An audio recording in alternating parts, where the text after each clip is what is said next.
एक बार फिर से आपका मेरे चैनल पे लीगल न्यूज़ 127 पे।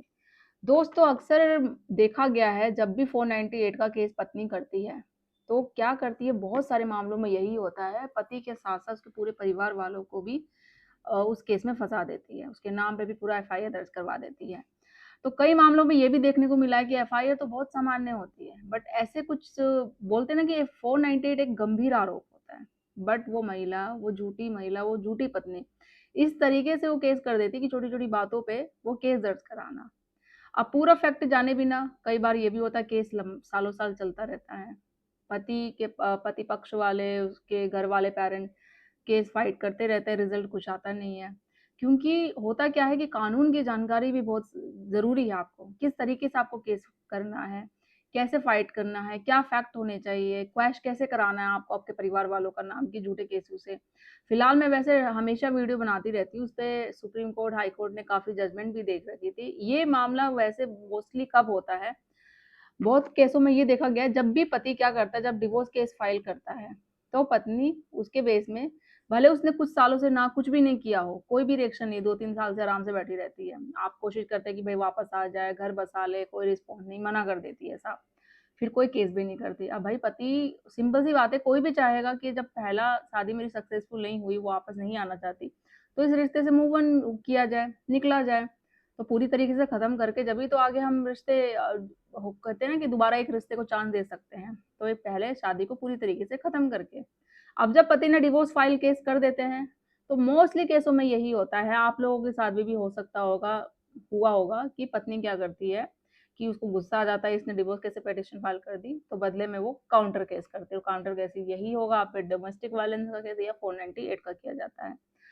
तो हाल ही में सुप्रीम कोर्ट ने एक महत्वपूर्ण फैसला दिया है, जो इस वीडियो में मैं जिस जजमेंट के बारे में बात कर रही हूँ ना, आप लोगों को बहुत रिलीफ मिलेगा, हस्बैंड को सच में रिलीफ मिलेगा। जजमेंट का है जो लिंक है, जो मैं डिस्क्रिप्शन में शेयर करूँगी, आप डिटेल्स में अच्छे से पढ़ लीजिएगा। मैं मेन टॉपिक है जो इस वीडियो में बताऊँगी।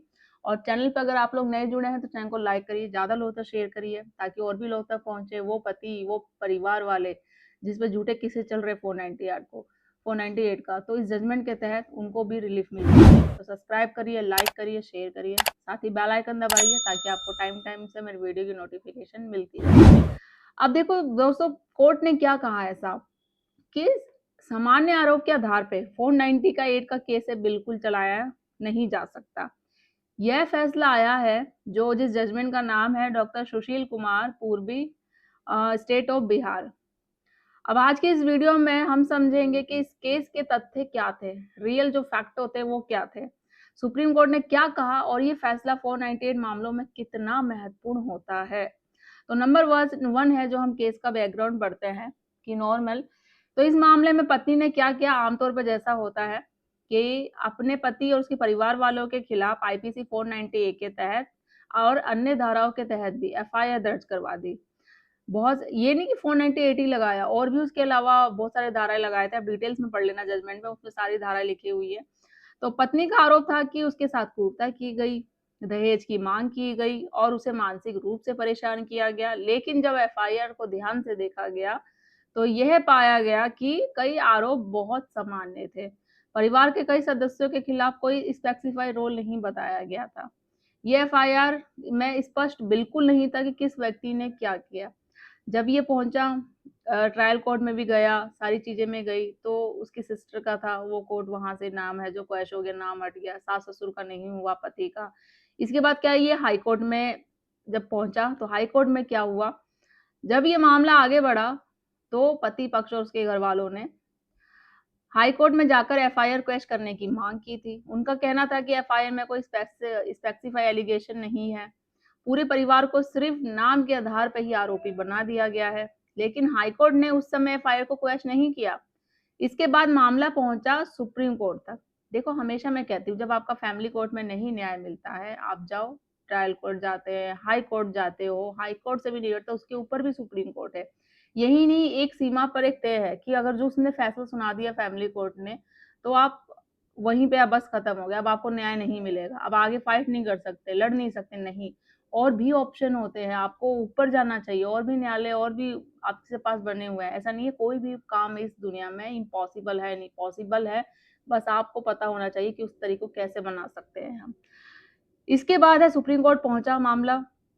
सुप्रीम कोर्ट ने क्या कहा कि इस मामले में एक बहुत महत्वपूर्ण टिप्पणी करी कि कोर्ट ने कहा कि आजकल कई 498 के मामलों में पति के पूरे परिवार को आरोपी बना दिया जाता है, चाहे उनका उस घटना से कोई संबंध हो या ना हो। सुप्रीम कोर्ट ने यह भी कहा कि क्रिमिनल लॉ का इस्तेमाल सिर्फ हरासमेंट के लिए नहीं होना चाहिए। अगर एफआईआर में स्पष्ट आरोप नहीं है और सिर्फ सामान्य बातें लिखी हुई हैं, तो ऐसे मामलों में पूरे परिवार को क्रिमिनल ट्रायल में घसीटना सही बिल्कुल नहीं है और ये मोस्टली मामलों में आजकल होता है। तो ये जो टिप्पणी कही सुप्रीम कोर्ट ने कही उन परिवार, देखो मैं हमेशा बोलती हूँ ना कि झूठे केसों की तादाद क्यों बढ़ती चली जा रही है, क्योंकि ये सुप्रीम कोर्ट हाई कोर्ट को बात भी पता है बिल्कुल कि आज की डेट में सिर्फ झूठे केसेस किए जा रहे हैं।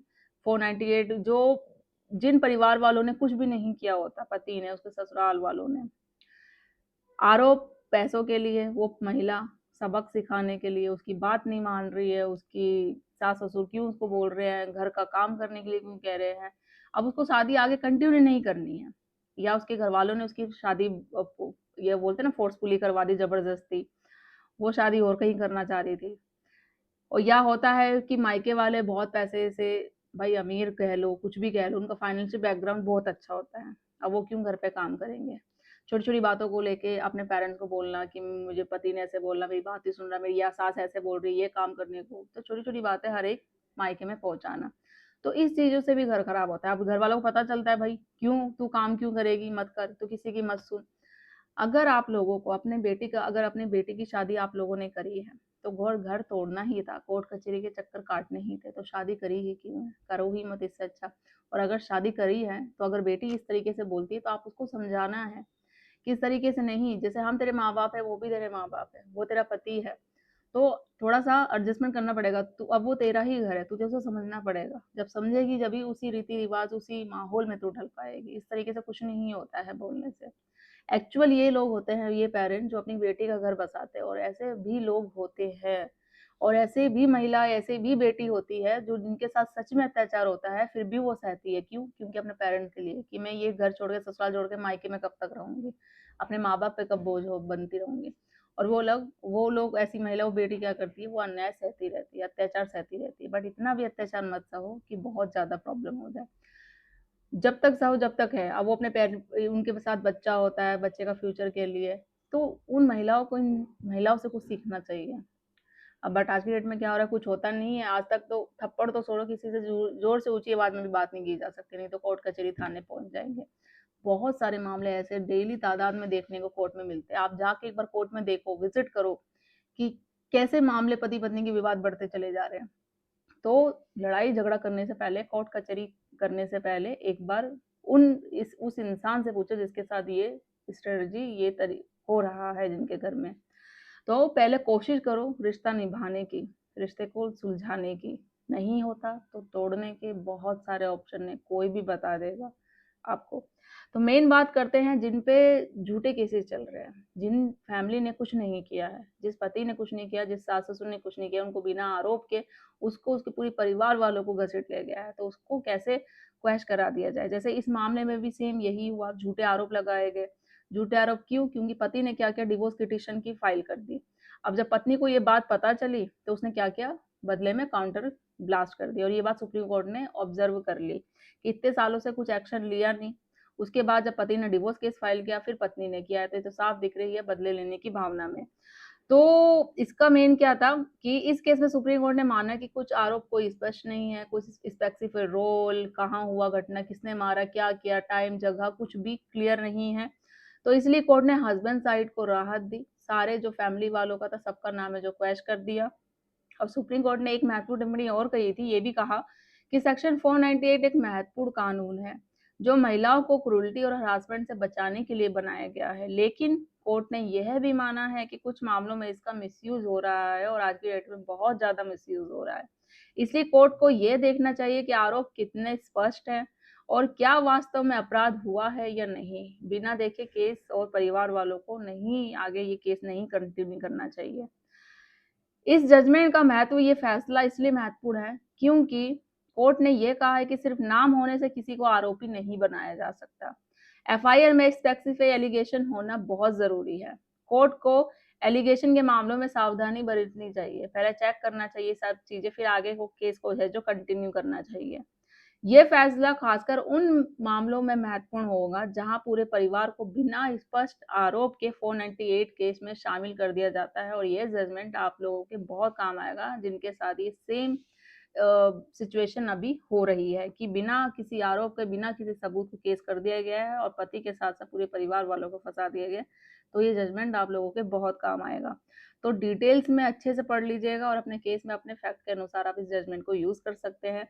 डॉक्टर सुशील कुमार पूर्व स्टेट ऑफ बिहार मामले में सुप्रीम कोर्ट ने यह भी स्पष्ट किया कि 498 के मामले में सिर्फ सामान्य आरोपों के आधार पर क्रिमिनल ट्रायल नहीं चलाया जा सकता। अगर एफआईआर में स्पष्ट आरोप नहीं है तो कोर्ट ऐसे मामलों को एफआईआर को क्वैश भी कर सकती है, जैसा इस मामले में हुआ, ये क्वैश कर दिया एफआईआर को।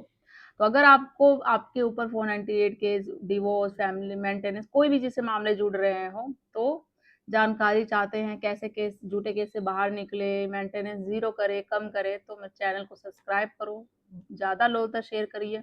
तो कैसी लगी ये सुप्रीम कोर्ट की है तो जजमेंट जो पति के फेवर में गई, तो ज़रूर बताइएगा कमेंट में। अगर जल्दी मिलूंगी मैं कैसा ही इन्फॉर्मेटिव वीडियो के साथ, तब तक के लिए थैंक यू।